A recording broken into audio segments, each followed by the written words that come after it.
नमस्कार विद्यार्थी मित्रांनो. तर आज आपण इथे आपल्या पुढच्या सेशनकडे आलेलो आहोत. लास्ट 2 लेक्चर्स जे माझे झाले त्यामध्ये आपण पाहिलं आहे की समाजशास्त्र हा विषय निवडून तुम्ही समाजशास्त्र मध्ये कशा प्रकारे 300 ते 350 प्लस मार्क्स मिळवू शकता. म्हणजे आपण जेव्हा UPSC MPSC मध्ये मेन्स मध्ये ऑप्शनल सब्जेक्ट जेव्हा निवडतो तो सब्जेक्ट आपल्याला खूप काळजीपूर्वक निवडावा लागतो, कारण की त्या सब्जेक्टवरच आपले जास्त गुण अवलंबून असतात. मग त्यामुळे तुम्ही एक चांगला विषय जो स्कोरेबल आहे, ज्याचे तुम्हाला अभ्यास करायला सोपा जाऊ शकतो, त्याचबरोबर तो सब्जेक्ट आपला इतर विषयांशी पण रिलेटेबल आहे, मग असा सब्जेक्ट जर तुम्ही निवडला तर तुम्हाला कसे फायदे होतात याची चर्चा आपण लास्ट लेक्चर मध्ये केलेलीच आहे.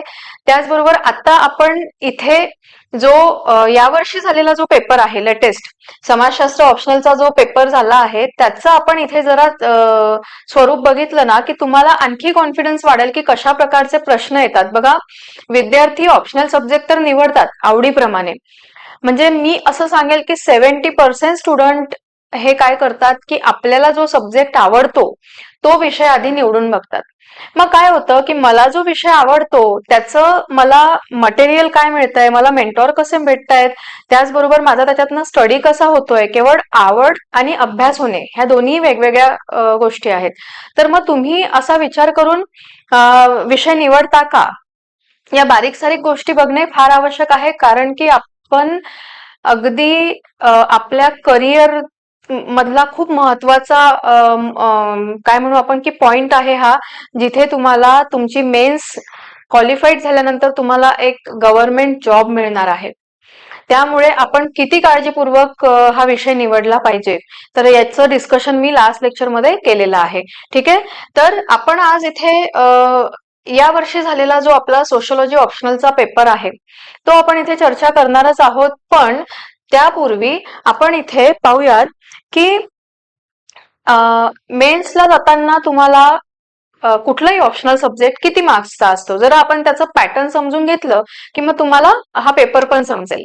तर आता हा पॅटर्न कसा असतो बघा, 2 पेपर असतात तुम्हाला, पेपर 1 आणि पेपर 2 असे 2 पेपर आहेत. दोनही पेपर 250-250 मार्कांचे असतात, म्हणजे आपल्याला टोटल 500 मार्क्स याच्यामध्ये कव्हर होतात. तर 500 मार्क्स म्हणजे पेपर 1 आणि पेपर 2. आता इथे जो आपल्याला पेपर सोडवायचा जो पॅटर्न आहे तो थोडा वेगळा आहे. म्हणजे आपण जसं ग्रॅज्युएशन मध्ये बघतो की आपल्याला काय असतं की तिथे आपल्याला दिलेलं असतात सूचना की बाबा खालीलपैकी इतके इतके शब्द सोडवा वगैरे वगैरे. आता इथे पण तुम्हाला सूचना दिलेल्या आहेत. बरेचसे विद्यार्थी काय मिस्टेक करतात, म्हणजे माझ्या पण बऱ्याचशा विद्यार्थ्यांमध्ये मी ही मिस्टेक पाहिली. अभ्यास झालेला आहे, उत्तर लिखाण पण छान आहे, सादरीकरण छान आहे, पण आपण काय केलंय की घाईघाईने हे बघितलंच नाही आपल्याला काय रिक्वायरमेंट आहे, आपल्याला इथे काय सूचना दिलेली आहे हीच बघितलेली नाहीये. तर पेपर पॅटर्न समजून घ्या आधी, ते महत्वाचं आहे. तर बघा इथे ना मी शॉर्टकट मध्ये जसं आपण बोलायचं झालं तर इथे तुम्हाला प्रत्येक पेपरमध्ये म्हणजे दोन्ही पेपरमध्ये तुम्हाला 8 काय आहेत प्रश्न आहेत. त्या 8 मध्ये तुम्हाला काय करायचं आहे की 5 प्रश्न तुम्हाला कंपल्सरी सोडवायचे आहेत.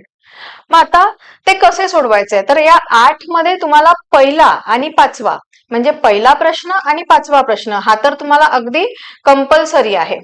कंपल्सरी तुम्हाला हे दोनही प्रश्न सोडवायचे आहेत. ठीक आहे, त्यानंतर आपण काय करू की मग उर्वरित जे काही आपले राहिलेले 3 प्रश्न आपल्याला सोडवायचे आहे. म्हणजे आता हे 2 तर आपण सोडवले, पहिला आणि 5वा म्हणजे आपण सोडवायला घेणार आहोत. 2 झाले, मग त्याच्यापैकी आपल्याला आता जे उर्वरित 3 आहेत तर तिथे काय करायचंय आपल्याला, त्या 3 प्रश्नांमधला एक तरी प्रश्न आपण कंपल्सरी सोडवलाच पाहिजे.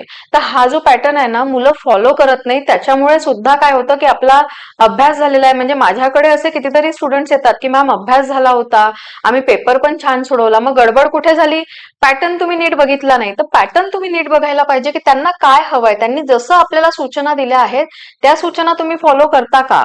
आता बऱ्याच विद्यार्थ्यांना काय सवय असते, जशी आपण ग्रॅज्युएशन पर्यंत बघतो. आता बघा इथे काही सूचना तुम्हाला दिलेल्या आहेत की बरेच विद्यार्थी काय करतात, जे उपप्रश्न दिलेले असतात ते एक्स्ट्राचे पण प्रश्न सोडवत बसतात, मग वेळ पुरत नाही. याला तुम्हाला मार्क्स नाहीच आहेत.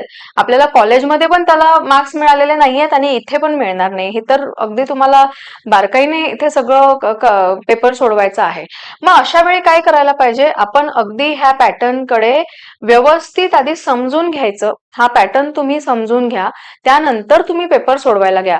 तुम्हाला हवं असेल तर तुम्ही काय करायचं, की तुमची जी मॉक टेस्ट आपण घेत असतो त्या मॉक टेस्टच्या वेळी तुम्ही याची प्रॅक्टिस करा जास्तीत जास्त, की मला हा पॅटर्न आहे. पॅटर्नच जर माहिती नसेल तर तुम्ही पेपर कसा नीट सोडवणार. म्हणून सर्वात महत्वाचा आहे पॅटर्न. ठीक आहे. मग 8 पैकी आपल्याला कंपल्सरी 5 प्रश्न सोडवायचे आहे. त्या 5 मध्ये पहिला आणि 5वा हा अनिवार्य आहे, म्हणजे हे तुम्हाला सोडवायचेच आहेत. त्यानंतर जे 3 उर्वरित आहेत त्या 3 मध्ये सुद्धा असं नाहीये की मग मी 3 पैकी कुठलेही 2 पूर्ण सोडवतो आणि मग मी ते मार्क्स कव्हर करतो, असं नाहीये. तर ह्या 3 मध्ये सुद्धा तुम्ही जे कोणते 3 निवडणार त्यामध्ये सुद्धा एक एक प्रश्न हा सोडवला गेलाच पाहिजे. अशा प्रकारचा हा पॅटर्न आहे. तर हे मी मुद्दामच आज इथे डिस्कस केलं, कारण की बऱ्याचशा विद्यार्थ्यांना याची गरज पण नाहीये. मला विद्यार्थी म्हणतात की मॅम हे आम्हाला माहिती आहे. हो, किती मुलांना माहिती आहे, तर आपण जसं की म्हणू की 50% मुलांना माहिती आहे, पॅटर्न समजलाय, सगळं समजलंय. पण ज्या विद्यार्थ्यांना पॅटर्नच माहिती नाही, की अरे बापरे हे असं सोडवायचं असतं का, म्हणून आपले मार्क्स कमी होतात, मग ही आता गडबड होणार नाही. तर तुम्ही पॅटर्न नेहमी लक्षात घ्या. आता आपण आपल्या पेपरकडे जाऊया. आपण जे काही सिलेबस डिस्कस केलेला आहे बघा, आपल्या पहिल्या सेशनमध्ये आपण सिलेबस पाहिला. तर सिलेबस मध्ये मी ज्या काही कन्सेप्ट तुम्हाला सांगितल्या, म्हणजे तुम्ही आता जर आपलं सिक्वेन्सने जर तुम्ही लेक्चर्स बघितले ना, की तुमच्या लक्षात येईल की कशा पद्धतीने सिलेबसवर आधारित, जसं मी बोलले होते की आपल्याला सिलेबस तोच आहे, सिलेबसच्या बाहेर तुम्हाला कधीच प्रश्न विचारला जाणार नाही. पण काय होतं की तुम्हाला फिरवून प्रश्न विचारले जाऊ शकतात. म्हणजे काय, की तुमची जी काही आपण म्हणतो की प्रश्नाची जी काही भाषा असते ती भाषा बदलली जाते, किंवा आय मीन मीडियम नाही, तर जसं की आता सपोज एखादी संकल्पना आहे. मग आता स्तरीकरण हा जो भाग आपण लास्ट लेक्चरमध्ये पाहिला, स्तरीकरण काय आहे, एक संकल्पना आपण अभ्यासलेली आहे. मग आता स्तरीकरण या घटकावर तुम्हाला कसे कसे प्रश्न विचारले जाऊ शकतात, आता पुढे तीच मज्जा आहे. आपण बघणारच आहोत की आपल्याला केवळ एका स्तरीकरणावर किती प्रकारचे प्रश्न विचारले जाऊ शकतात.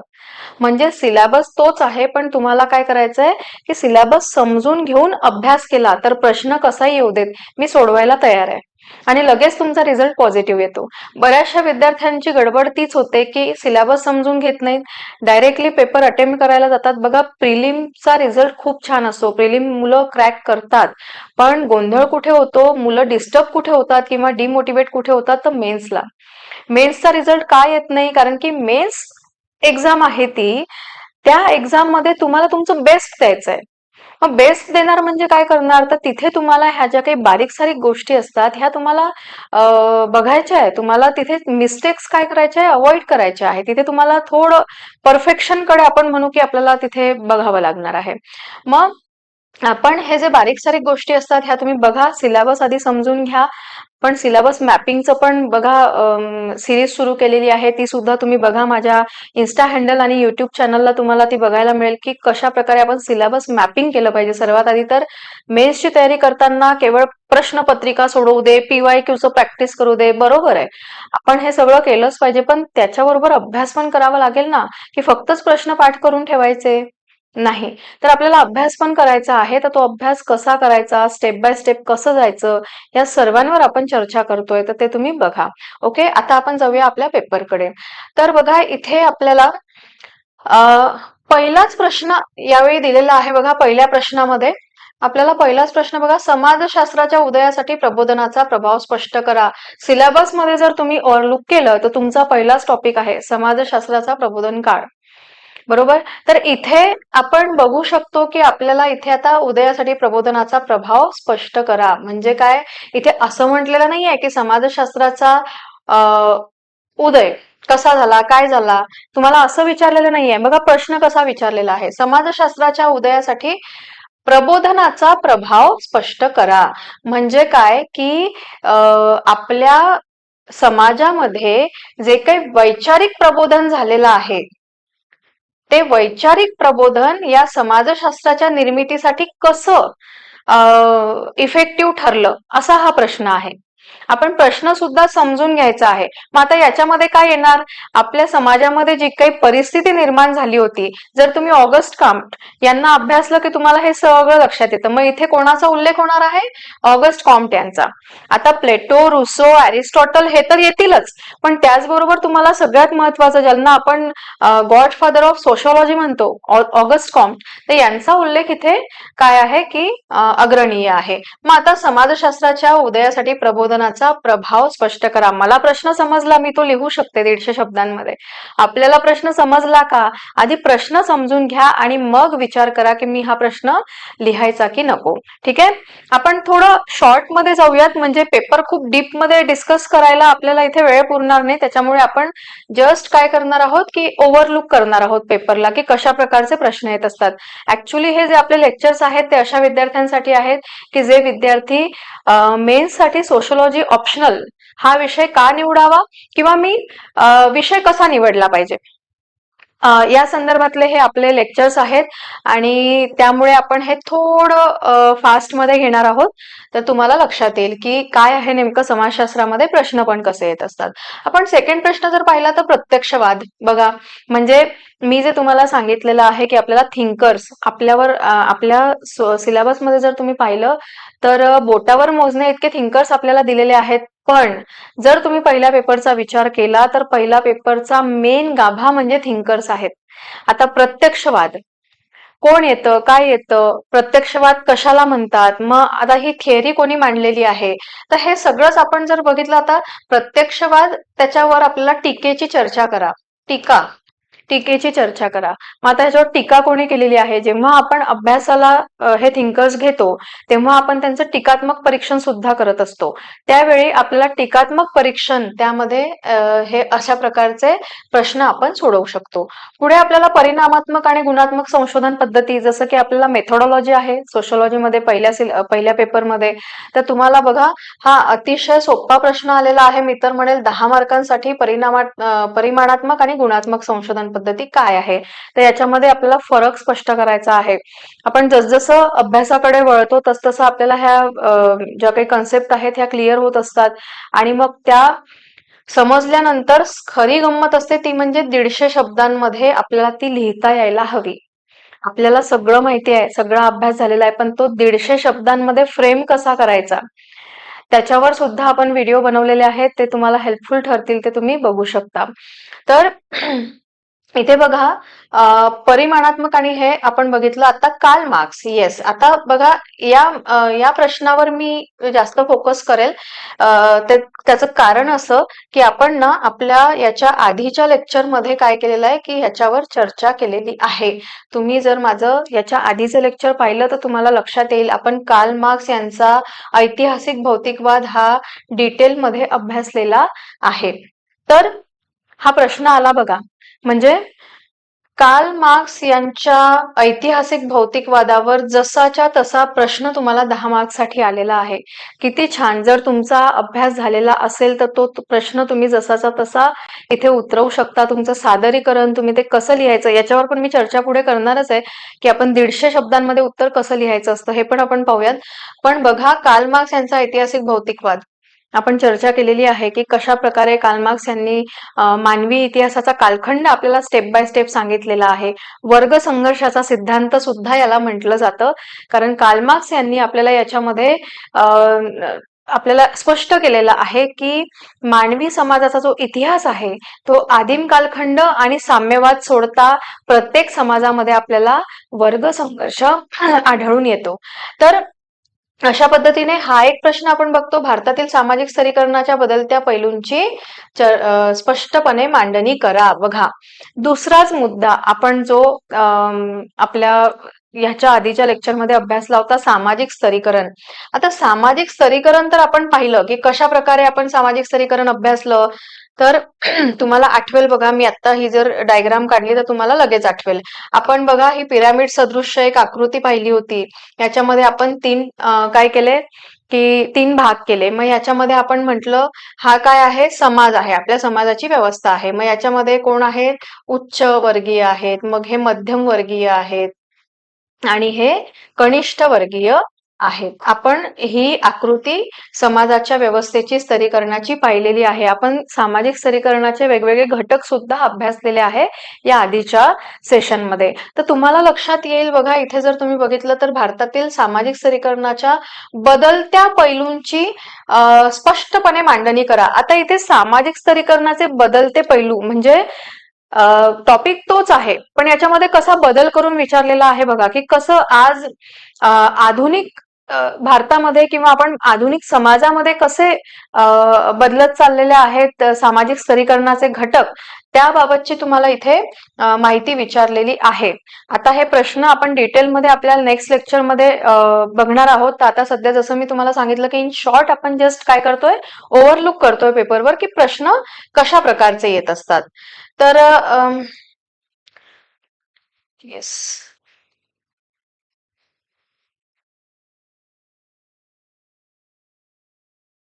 थोडं झूम करूयात म्हणजे तुम्हाला प्रश्न क्लिअर दिसतील.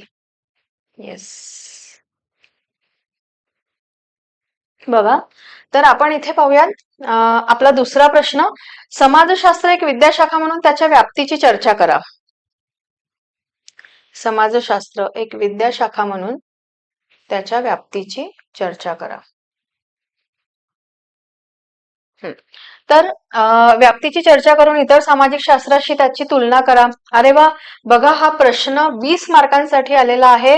हा किती सोपा प्रश्न आहे. समाजशास्त्र एक विद्याशाखा, आपण जेव्हा पहिला पेपर अभ्यासतो त्या पहिल्याच टॉपिक मध्ये तुम्हाला हे दिलेलं आहे की समाजशास्त्र एक विद्याशाखा कशी आहे, एक शास्त्र म्हणून कशा प्रकारे समाजशास्त्र काम करतं आणि समाजशास्त्राची व्याप्ती, त्याचबरोबर समाजशास्त्र हे इतर शास्त्रांशी कसं जोडलं गेलेलं आहे.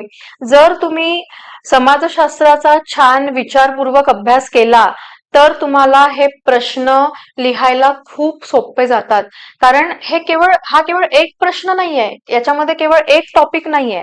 याच्यामध्ये तुम्हाला ना समाजशास्त्र, हे बघा, आता समाजशास्त्र एक विद्याशाखा हा एक पॉइंट आहे, समाजशास्त्राची व्याप्ती हा एक पॉइंट आहे आणि त्याचा इतर शास्त्राशी संबंध किंवा तुलना करा हा एक मुद्दा आहे. सिलेबस मध्ये आपल्याला असे पॉइंट्स दिलेले आहेत. तर तुम्हाला जर तुमचा छान सिलेबसवर मी म्हणेल की जसं की तुमचा सिलेबस छान झालेला असेल, तुमचा अभ्यास चांगला तुम्ही करतायत, तर तुम्हाला हा प्रश्न लिहायला खूप सोपा वाटू शकतो.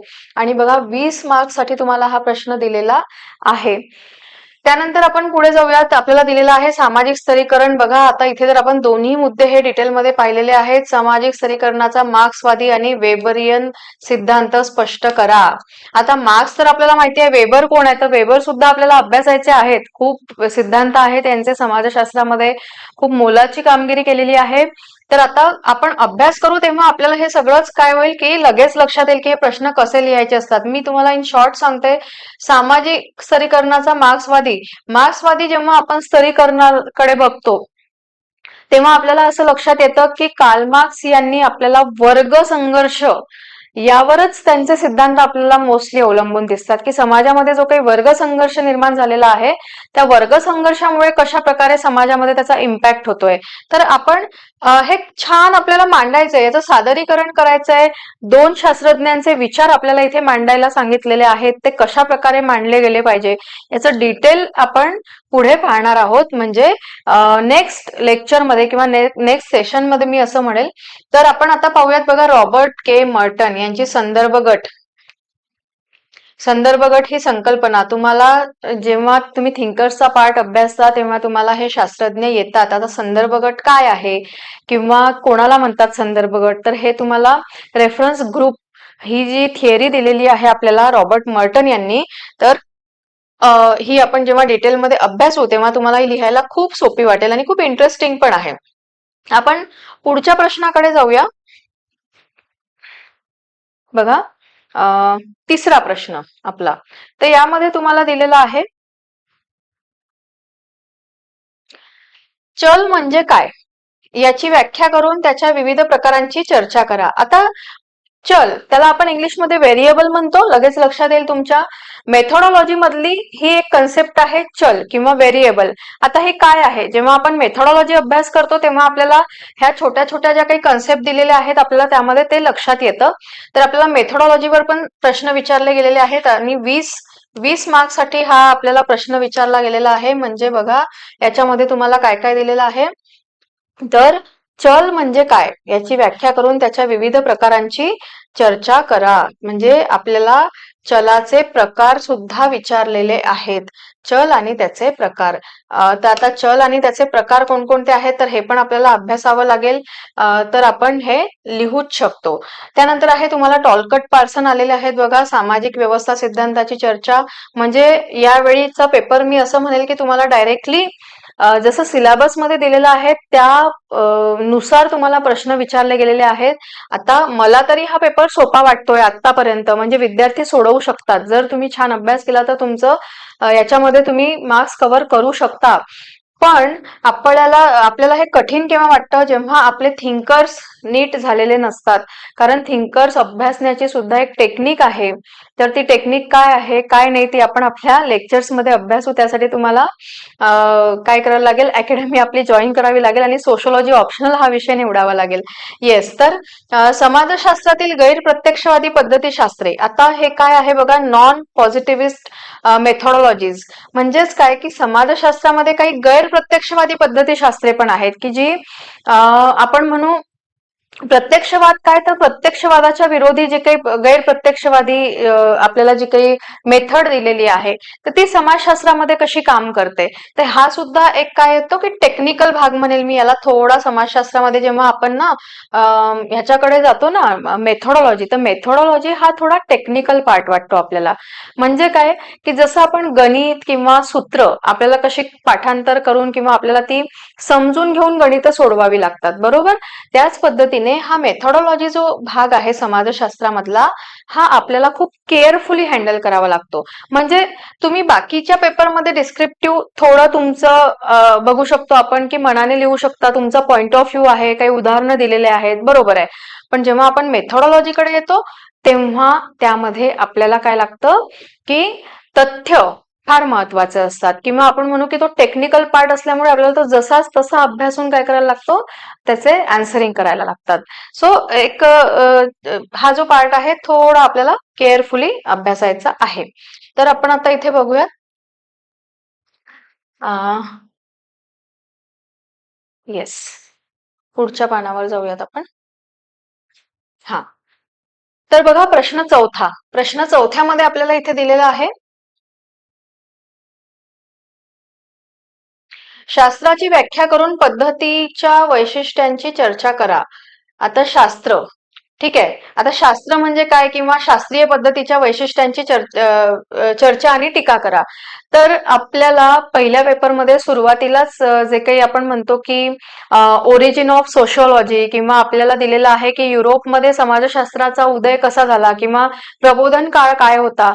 तर या टॉपिक्स मध्ये आपल्याला काय केलेलं आहे की शास्त्र म्हणजे काय आणि शास्त्रीय पद्धती काय असतात, त्याच्या चौकटी काय आहेत किंवा त्याच्या वैशिष्ट्ये त्यांची काय आहेत, तर हे आपल्याला दिलेलं आहे. तर ते तुम्ही अभ्यास करत असताना हा प्रश्न सुद्धा तुम्हाला काय जाऊ शकतो, सोपा वाटू शकतो. कारण की आपण हे अभ्यासल्यानंतर आपल्याला हे फार बेसिक वाटतं की बाबा मी तर हे सोडवू शकतो. म्हणजे बघा मी तर म्हणेल की 20 मार्कांसाठी हा जर प्रश्न तुम्हाला आलेला आहे, शास्त्राची व्याख्या, शास्त्र म्हणजे काय. तर त्यानंतर आपण बघू शकतो शास्त्रीय पद्धतीची वैशिष्ट्ये. म्हणजे इथे आपल्याला आणखी एक दुसरा मुद्दा विचारलेला आहे, त्याच्यामधला सब पॉइंट, आणि मग त्याच्यावर आपल्याला टीका पण विचारलेली आहे. असे आपल्याला काय केलेले आहेत, पार्ट करून म्हणजे हे मोठे प्रश्न विचारलेले आहेत बघा 20 मार्कांसाठी. त्यानंतर एमिल दुर्खिंग, परत शास्त्रज्ञ आले बघा, त्यांची सामाजिक तथ्य ही संकल्पना विचारलेली आहे आणि समाजातील श्रम विभाजनीचा सिद्धांत. वा, हा अतिशय इंटरेस्टिंग म्हणेल मी. हा म्हणजे खूप छान आहे हा सिद्धांत अभ्यासायला. पर्सनली मला एमिल दुर्खिम आणि कार्ल मार्क्स यांचे सिद्धांत अभ्यासायला खूप मज्जा येते. म्हणजे इंटरेस्टिंग वाटतात, कारण की आपण जेव्हा बघतो ना की या सिद्धांताची जी काही म्हणजे जी थिअरी आहे यांची ही कशी आत्ताच्या समाजावर लागू होतीये, तेव्हा आपल्याला याच्यामधला इंटरेस्ट आणखी वाढत जातो. आता बघा एमिल दुर्खिम यांनी समाजातील श्रम विभाजनी म्हणू आपण किंवा श्रम विभागणी म्हणू, तर हा सिद्धांत मांडलेला आहे सामाजिक तथ्याचा आणि सामाजिक विभागणीचा. तर सामाजिक तथ्य म्हणजे काय, तर आपण एखादी घटना पाहणे किंवा आपल्याला एखादा भ्रम होणे किंवा त्यामध्ये काही तथ्य नसणे. आपण बरेचदा बोलून जातो की ह्याच्या गोष्टीमध्ये काही तथ्य नाहीये म्हणजे काय की खरेपणा नाहीये. मग हेच आपल्याला इथे क्लिअर केलेलं आहे एमिल दुर्खिम यांनी की सामाजिक तथ्य म्हणजे नेमकं काय. समाज तर परिवर्तनशील आहे, समाजामध्ये घडणाऱ्या घटना ह्या परिवर्तनशील आहे, पण तरीही आपण समाजशास्त्रातील घडामोडींचा परिस्थितीचा अभ्यास कशा प्रकारे करू शकतो. मग तेव्हा आपल्याला सामाजिक तथ्य हे कसं उपयोगी पडतं हे आपल्याला इथे एमिल दुर्खिम यांनी सांगितलेलं आहे. श्रमविभागणी. आता श्रमविभागणी जसं की आपल्याला इन शॉर्ट जर मी सांगायचं झालं तर पूर्वी काळपासूनच आपल्याकडे बघा की मी म्हणेल की जेंडर इनइक्वॅलिटी, आता आपण म्हणतो की नाही, जेंडर इनइक्वॅलिटी म्हणजे काय की जेंडरनुसार आपल्याला कामं विभागली गेलेली आहेत. तर एमिल दुर्खिम यांचं सुद्धा काय म्हणणं होतं की समाजामध्ये आपल्याकडे आदिम काळापासूनच काय झालेलं आहे, श्रमाची विभागणी झालेली आहे. तर हा सिद्धांत काय आहे किंवा याच्यामध्ये काय डिटेलिंग आहे ते आपल्याला अभ्यास करताना कळेल. पण तुम्हाला बघा हा पेपर बघत असताना असं लक्षात येत असेल की आपल्याला थिंकर्सचा जो पार्ट आहे तो खूप छान अभ्यासायचा आहे. तुम्हाला थिंकर्सवर बघा किती मोठे मोठे प्रश्न विचारले गेलेले आहेत. आता पाहूयात पुढे, भारताच्या संदर्भात समानता आणि श्रेणीरचना या संकल्पनांची चर्चा करा. आता इथे तुम्हाला काय दिलेलं आहे, भारताच्या संदर्भात दिलेला आहे समानता आणि श्रेणीरचना. मी इथे म्हणेल तुम्हाला हे काय आहे, स्तरीकरण. आपण हे स्तरीकरण अभ्यासलेलं आहे. तर बघा प्रश्न कसे फिरवून विचारले जातात. तुम्हाला फक्त कन्सेप्ट समजायला हवी, तर ती समजली, तुमचा सिलेबस छान इथे असला ना की तुम्हाला लक्षात येतं की अरे हा ना या कन्सेप्टवर विचारलेला प्रश्न आहे, मग तुम्ही ते लिहू शकता. ठीक आहे.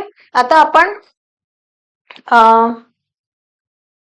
इथे 5वा प्रश्न आहे आपला दिलेला.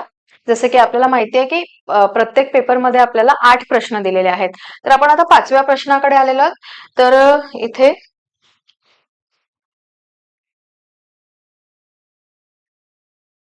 येस, तर 5वा प्रश्न पाहूयात आपण काय दिलेला आहे बघा. कामाच्या औपचारिक आणि अनौपचारिक संघटना स्पष्ट करा.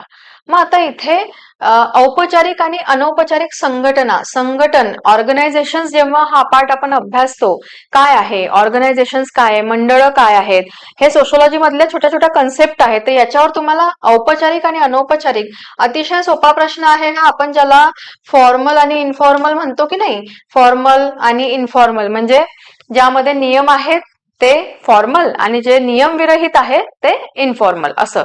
तर औपचारिक आणि अनौपचारिक संघटना, आता हे सुद्धा आपला स्टडी मधला भाग आहे, सो आपल्याला तो डिटेलमध्ये नंतर बघायचा आहे. पुढे पाहूया आपण, लोकशाहीमधील दबाव गट आणि राजकीय पक्ष यांच्या महत्वाची चर्चा करा. तर इथे काय दिलेलं आहे बघा, लोकशाही बद्दल जी काही आपल्याला माहिती दिलेली आहे, दबाव गट आणि राजकीय पक्ष, तर यांची आपल्याला इथे चर्चा करा असा प्रश्न आलेला आहे. जेव्हा आपण ग्रुप्स हा जो मुद्दा अभ्यासतो, म्हणजे आपल्याला समाजशास्त्रामध्ये ज्या काही कन्सेप्ट दिलेल्या आहे त्यामध्ये तुम्हाला समूह असा सुद्धा काय केलेला आहे, कन्सेप्ट दिलेली आहे. तर त्या समूहामध्ये सुद्धा तुम्हाला असे काही प्रश्न येऊ शकतात बघा. तर समूह जेव्हा तुम्ही अभ्यासणार तेव्हा तुम्हाला ह्या प्रश्नाचं काय होतं, आकलन होतं की आपल्याला काय विचारलेलं आहे आणि आपण याच्यामध्ये काय लिहिलं पाहिजे. ठीक आहे. त्यानंतर बघा परत आपल्याला एक शास्त्रज्ञ आले. मी आत्मवाद बघितला मला शास्त्रज्ञाची आठवण झाली. म्हणजे कोणते, तर आपल्याला आत्मवाद आणि बहुतत्ववाद या संकल्पनांची व्याख्या करून चर्चा केला. आता आपल्याला हा जो आत्मवाद आणि बहुतत्ववाद हा जो सिद्धांत आपल्याला सांगितलेला आहे, तर हा कोणी सांगितलेला आहे, तुम्हीच काय करा की मला कमेंट करा जर तुम्हाला माहिती असेल की आत्मवाद हा अतिशय प्रचलित सिद्धांत आहे एका शास्त्रज्ञाचा. तर तुम्ही ते बघा. तुम्हाला जरा तुम्ही जर समाजशास्त्राचे अभ्यासक असाल किंवा तुम्हाला आवड म्हणून मी तुम्हाला एक प्रश्न देते. तुम्ही मला सांगा कमेंट करून की आत्मवाद कोणी मांडलेला आहे. ठीक आहे.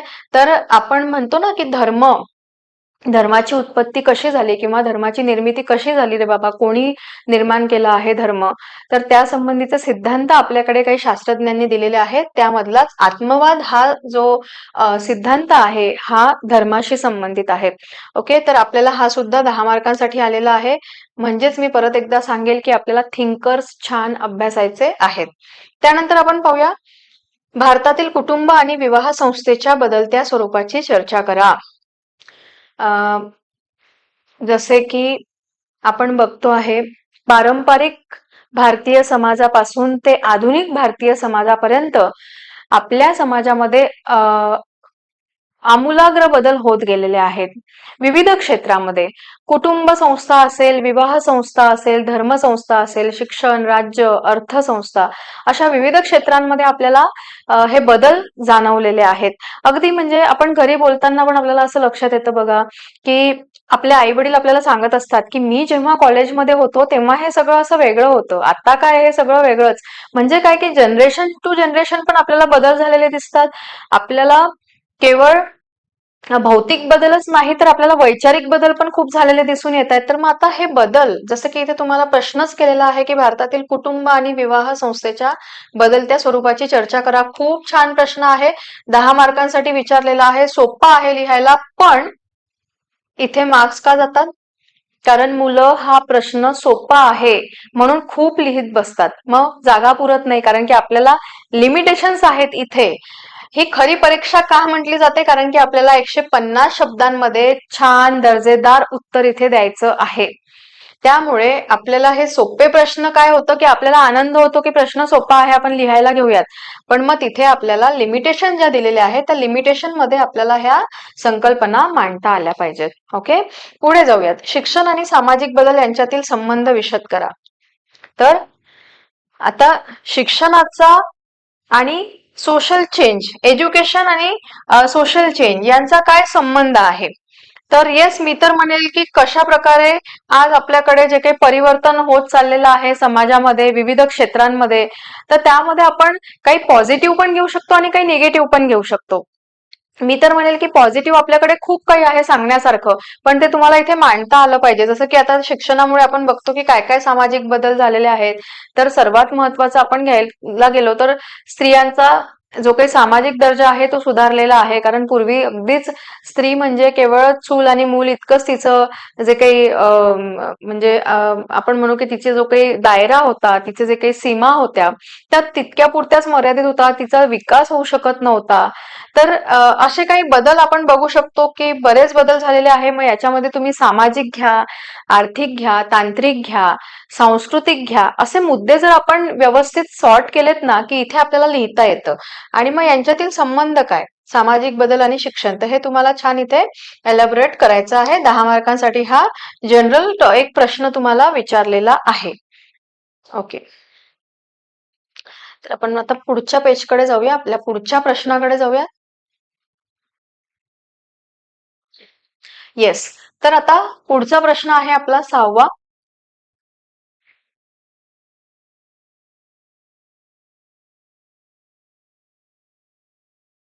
हा, इथे बघा.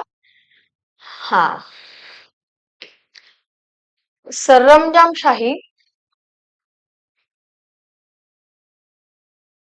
हा, तर हा शब्द बघा, तुम्हाला सेकंड लेक्चर जर तुम्ही माझं बघितलं असेल तर तुम्हाला आठवेल की मी हे शिकवलंय तुम्हाला. 20 मार्कांसाठी हा प्रश्न विचारलेला आहे. आपण कार्ल मार्क्स यांचा जो ऐतिहासिक भौतिकवाद हा जो टॉपिक अभ्यासलेला आहे त्या टॉपिक मध्ये मी जे तुम्हाला सर्कल मध्ये शिकवलेलं आहे की कशा प्रकारचे 5 कालखंड आपल्याला सांगितलेले आहे, त्यामध्ये तुम्हाला कार्ल मार्क्स यांनी सरंजामशाही आणि भांडवलशाही जे आपण कालखंड पाहिलेत ना त्यावर हा प्रश्न विचारला गेलेला आहे. बघा, सरंजामशाही समाजाकडून औद्योगिक भांडवलशाही समाजाकडे होणाऱ्या संक्रमणाची चर्चा करा. तर आपण ह्या सर्कलमध्ये पाहिलं होतं की इथे आपल्याला आदिम आहे, आदिम कालखंड, इथे सरंजामशाही, सरंजामशाही कालखंड. इथे आपण पाहिलं कृषी कालखंड. अ, तिसरा जो कालखंड होता तो आपला आपण कृषी कालखंड पाहिलेला आहे. कृषी आणि इथे जो आहे तो भांडवलशाही. आणि इथे आपण पाहिलं साम्यवाद. ओके, इथे आपण साम्यवाद पाहिलं तर तुम्हाला लक्षात येईल की सरंजामशाहीकडून भांडवलशाहीकडे इथे प्रश्न काय विचारलेला आहे? सरंजामशाही समाजाकडून औद्योगिक भांडवलशाही समाजाकडे होणाऱ्या संक्रमणाची चर्चा करा. मग इथे आपल्याला उल्लेख झाला पाहिजे कार्ल मार्क्स यांच्या ऐतिहासिक भौतिकवादाचा. जर तुमचे थिंकर्स चांगले पाठ असतील, तुमचा त्यांच्यावर छान अभ्यास झालेला असेल, तुम्हाला प्रश्न कसाही विचारू देत तो लिहिता येतो, तर मला लगेच प्रश्न पाहिल्या पाहिल्या लक्षात आलं की आपण हा प्रश्न कसा फ्रेम करू शकतो. 20 मार्क तुम्हाला याचे मिळणार आहे. त्याच्यामुळे हा अशा प्रकारे जर तुम्ही अभ्यास केला, थिंकर्स चांगले असले तर तुम्ही असे मोठे प्रश्न सुद्धा खूप छान सोडवू शकता. पुढचा प्रश्न आपण पाहूया. लोकशाहीतील नागरी समाजाच्या भूमिकेचे टीकात्मक परीक्षण. आता शहरी समाज, नागरी समाजामध्ये लोकशाही कशा प्रकारे कार्य करते आणि त्याचे टीकात्मक परीक्षण आपल्याला इथे विचारलेले आहे. आपण जेव्हा समाजशास्त्रामध्ये तुलनात्मक स्टडी करतो, म्हणजे तुलनात्मक अभ्यास आपला, जसं की नागरी समाज आहे, ग्रामीण समाज आहे, तर यामध्ये सुद्धा तुम्हाला फरक विचारला जातो. तर हा फरक आपण अभ्यासताना आपल्याला असे काही मुद्दे येत असतात, तर ते मुद्दे जर आपण छान कधी चर्चा केलेत, कधी त्याबद्दल त्याचं एखादं वाचन म्हणा, किंवा आपण म्हणू की तुम्ही जे काही अपडेट वृत्तपत्र वाचत असता, त्यामध्ये सुद्धा आपल्याला बरेचसे उदाहरणे यामध्ये देण्यासारखे असतात. त्यानंतर आहे वंशावळ आणि वंशपरंपरा. हा एक टॉपिकच तुम्हाला सिलेबसमध्ये पाहायला मिळेल. वंशावळ आणि वंशपरंपरा, नातेदारी संबंध काय आहे, हे सुद्धा आपल्याला समाजशास्त्रामध्ये दिलेलं आहे. तर ह्याच्यामधील फरक स्पष्ट करा, असा 10 मार्कांसाठी तुम्हाला प्रश्न येतोय बघा. म्हणजे तुम्ही अभ्यास केला तर हा पेपर किती छान लिहिण्यासारखा आहे हे तुम्हाला लक्षात येईल. जे विद्यार्थी समाजशास्त्र हा विषय घेऊ की नको हा विचार करतायत, तर मी डेफिनेटली सजेस्ट करेल की तुम्ही हा विषय निवडा. तुम्हाला लिहिता येईल. जर तुम्ही अभ्यास केला तर तुम्हाला पेपर सोडवता येईल आणि तुम्हाला याच्यामध्ये 300 ते 350 गुण कव्हर करता येतात. जर तुम्ही योग्य स्ट्रॅटेजी वापरली, तुम्हाला चांगले मेंटॉरशिप जर तुम्हाला मिळत असेल, तुम्ही नक्कीच याच्यामध्ये चांगला स्कोअर करू शकता. पण पुढचा प्रश्न पाहूया. तो आहे यामध्ये तुम्हाला दिलेलं आहे बघा, पितृसत्ताक पद्धतीचे लिंगाधारित श्रमविभाजनामधील भूमिकेचे टीकात्मक परीक्षण करा. आता इथे परत तुम्हाला ना श्रमविभागणी आलेली आहे बघा.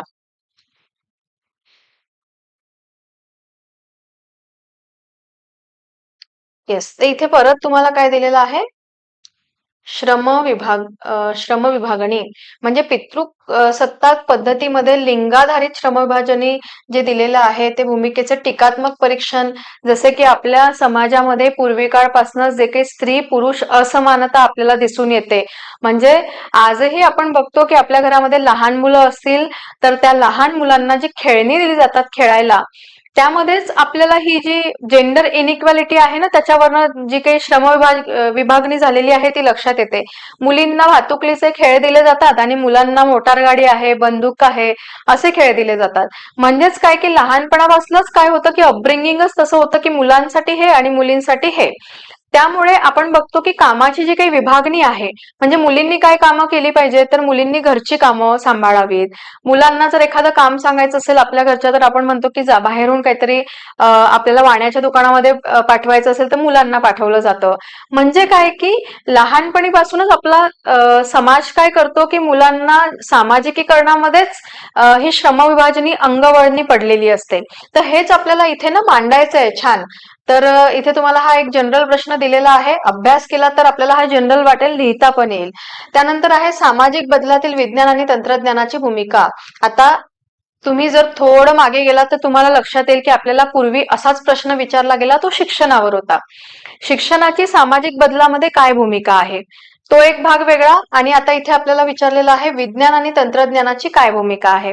तर हा सुद्धा एक जनरल प्रश्न वाटतो मला, तो तुम्ही लिहू शकता. पण त्यासाठी तुमचं वाचन छान असायला हवं, तुम्हाला मुद्देसूद उत्तर लिहिता यायला हवं. तर किती मार्कांसाठी विचारलेला आहे?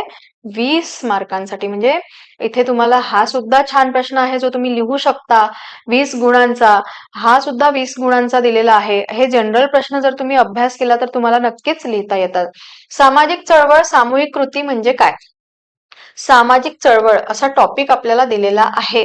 तर हा टॉपिक सामाजिक चळवळी काय आहेत, कोणकोणत्या सामाजिक चळवळी होऊन गेलेल्या आहेत, नेमकं चळवळ कशाला म्हणतात, गर्दी म्हणजे चळवळ का, तर नाही, त्या चळवळीसाठी काय काय अटी असतात, हे सगळंच आपल्याला समाजशास्त्रामध्ये अभ्यासायला दिलेलं आहे. तर 10 मार्कांचा हा पण प्रश्न आपल्याला लिहिण्यासारखा आहे. आपण आता आपल्या शेवटच्या टप्प्याकडे जातोय प्रश्न पेपरच्या आपल्या. तर तो आहे 8वा प्रश्न. म्हणजे त्यामध्ये दिलेला आहे आपल्याला धार्मिक पुनरुज्जीवनवाद हा धर्मनिरपेक्षता आणि मूलतत्ववादाला चालना देतो का? भाष्य करा. आता बघा, जेव्हा असे प्रश्न तुम्हाला विचारले जातात, भाष्य करा. आता हा जो प्रश्न आहे ना, हा जनरल आहे. आता इथे काय होतं बरेचदा बघा, कॉम्पिटेटिव्ह एक्झाम मध्ये ना तुमचा पॉइंट ऑफ व्ह्यू फार महत्वाचा आहे. म्हणजे एमपीएससी युपीएससी ला काय हवंय, तुमचा पॉइंट ऑफ व्ह्यू. कारण गव्हर्नमेंट जे कॅन्डिडेट निवडणार आहेत ते कॅन्डिडेट आपल्या देशासाठी, आपल्या समाजासाठी काय विचार करतात, त्यांचा पॉइंट ऑफ व्ह्यू कसा आहे, हे सुद्धा बघितलं जातं. म्हणजे तुम्ही केवळ पीवायक्यू चा सराव करून तुम्ही पेपर सोडवले, पण तुम्ही समाजाबद्दल विचारच करत नाहीये. तुम्ही क्वालिफाईड पण झालात, पण तुमचं जे काही आपण म्हणतो ना क्रिटिकल थिंकिंग, जे आपल्या अंगी असायला हवं, आपल्या प्रत्येकाला ते माहिती असायला पाहिजे की क्रिटिकल थिंकिंग. आणि तुम्ही जेव्हा गव्हर्नमेंटसाठी तयार होताय तेव्हा तर तुम्हाला क्रिटिकल थिंकिंग काय असतं हे माहितीच असायला पाहिजे. आता इथे आपल्याला एका अशा टॉपिकवर विचारला गेलेला आहे बघा, धार्मिक मुद्दा आहे हा. धार्मिक पुनरुज्जीवनवाद आणि धर्मनिरपेक्षता किंवा मूलतत्ववादाला चालना देतो का, असं विचारलेलं आहे. भाष्य करा. मग इथं तुमचं पॉइंट ऑफ व्ह्यू तुम्हाला लिहायचं आहे. त्यासाठी तुम्हाला एकतर धार्मिक पुनरुज्जीवनवाद माहिती पाहिजे आणि त्याचबरोबर तुम्हाला मूलतत्ववाद सुद्धा माहिती पाहिजे. ह्या कन्सेप्ट आपल्याला सोशोलॉजीला दिलेल्या आहेत. त्या अभ्यासल्यानंतर तुम्हाला अशा प्रकारचे प्रश्न लिहिता येऊ शकतात. त्यानंतर इथे बघा, पुढचा जो प्रश्न आहे तो आहे सत्तेच्या सामाजिक सिद्धांताची चर्चा करा. मग इथे आता परत आलेत शास्त्रज्ञ. सत्तेचा सामाजिक सिद्धांत, इथे नाव येतं विल्फ्रेडो पॅरेटो यांचं. पॅरेटो नावाचे शास्त्रज्ञ हे तुम्हाला त्यांनी हा सत्तेचा सिद्धांत मांडलेला आहे. सत्ता विभाजनाचा सिद्धांत तुम्हाला मांडलेला आहे. तर काय आहे सत्तेचा सिद्धांत, तर हा एक अतिशय इंटरेस्टिंग सिद्धांत आहे. हा आपण अभ्यासानंतर आपल्याला लिहिता येऊ शकतो. बघा, 20 गुणांसाठी हा दिलेला आहे. म्हणजेच थिंकरवर तुम्हाला मोठे प्रश्न विचारले गेलेले आहेत. जर आपण एकंदरीत ह्या पेपरचा विचार केला तर असं लक्षात येतं की आपल्याला थिंकर्सवर जर आपला छान बेस असेल ना पक्का, तर आपल्याला हा पेपर यामध्ये 300, 350 पेक्षा जास्त गुण तुम्ही कव्हर करू शकता. ठीक आहे. तर येस, डेफिनेटली आपल्या अकॅडमीमध्ये हे सगळे मुद्दे छान कव्हर केले जातात. तुम्हाला थिंकर्स कसे अभ्यासायचे असतात त्याच्या काही टेक्निक्स ज्या असतात त्या शिकवल्या जातात, जेणेकरून तुम्हाला ते थिंकर्स खूप छान पाठ होतात, लक्षात राहतात, त्यांच्या थेरीज समजतात आणि तुम्ही मग अशा प्रकारचे प्रश्न लिहू शकता. शेवटचा जो प्रश्न विचारलेला आहे तो आहे विकासाचा परावलंबनाचा सिद्धांत. तर विकास ही जी संकल्पना आहे, डेव्हलपमेंट थेरी, यामध्ये आपल्याला परावलंबनाचा सिद्धांत जो सांगितलेला आहे तो इथे तुम्हाला 10 गुणांसाठी विचारलेला आहे. तर अशा प्रकारे जर तुम्ही पाहिलं तर तुम्हाला हा पेपर बघून लक्षात आलं असेल की कशा प्रकारचे प्रश्न तुम्हाला विचारले जातात. ओके. तर हा होता पहिला पेपर. दुसरा पेपर आज आपण इथे डिस्कस करणार नाही आहोत, कारण की आपल्याला वेळेचं लिमिटेशन आहे त्यामुळे. तर आपण इथे जस्ट आज हे ओव्हरलुक केलेलं आहे की कशा प्रकारचे प्रश्न पडत असतात. आता दुसऱ्या पेपर बद्दल जर सांगायचं झालं तर दुसरा पेपर जो आहे तो आहे भारतीय समाज. ठीक आहे. मग भारतीय समाजामध्ये काय काय, तर भारतीय समाजामधल्या समस्या आहेत, भारतीय समाजामधले जे काही आपण बघतो की करंट इश्यूज आणि हे जे काही आपल्याला आता कन्सेप्ट दिलेल्या होत्या ह्या कशा रिलेटेबल आहेत, अशा प्रकारचे प्रश्न तुम्हाला त्याच्यावर विचारले जातात. तर तो पेपर आपण नंतर मी युट्यूबला त्यावर एखादं लेक्चर बनवणारच, तेव्हा तुम्ही ते बघू शकता. तर अशा प्रकारे विद्यार्थ्यांना अंदाज येतो विषय निवडायचा की नको आणि ते निर्णय घेऊ शकतात. तर अशा प्रकारे आपण इथे पेपर डिस्कशन केलेलं आहे बघा. आज आपण फक्त पहिला पेपर इथे डिस्कस केलेला आहे कारण आपलं टाइम लिमिटेशन्समुळे. सो मला असं वाटतं की आपण हा जो काही पेपर डिस्कस केलेला आहे तर तुम्हाला अंदाज आला असेल समाजशास्त्र नेमकं आपल्याला काय काय अभ्यासायचं आहे, पेपर कसा असतो, संकल्पना कशा आहेत, कशावर जास्त भर दिलेला असतो आणि आपल्याला हा जो विषय आहे हा अभ्यासता येईल का. तर हे 3 लेक्चर जेव्हा तुम्ही बघणार तेव्हा तुम्हाला संपूर्ण ह्या समाजशास्त्र विषयाची माहिती मिळेल अशी मी आशा करते, कारण की आपण त्याच्यामध्ये बरंच काही काही डिटेल बघितलेलं आहे. सो आय होप की तुम्हाला हे जे माझे लेक्चर्स आहेत ते होपफुल होतील तुम्ही विषय निवडीसाठी. तर येस, तुम्हाला काही प्रश्न असतील, तुम्हाला काही विचारायचं असेल तर तुम्ही मला कमेंट करा. तसेच विद्यावृक्ष अकॅडमीला तुम्ही व्हिजिट करू शकता किंवा आपलं जे काही डिस्क्रिप्शन मध्ये डिटेल्स दिलेले आहेत कॉन्टॅक्ट डिटेल्स त्याला तुम्ही कॉन्टॅक्ट करून तुमचे क्वेरीज विचारू शकता. Okay, so thank you so much.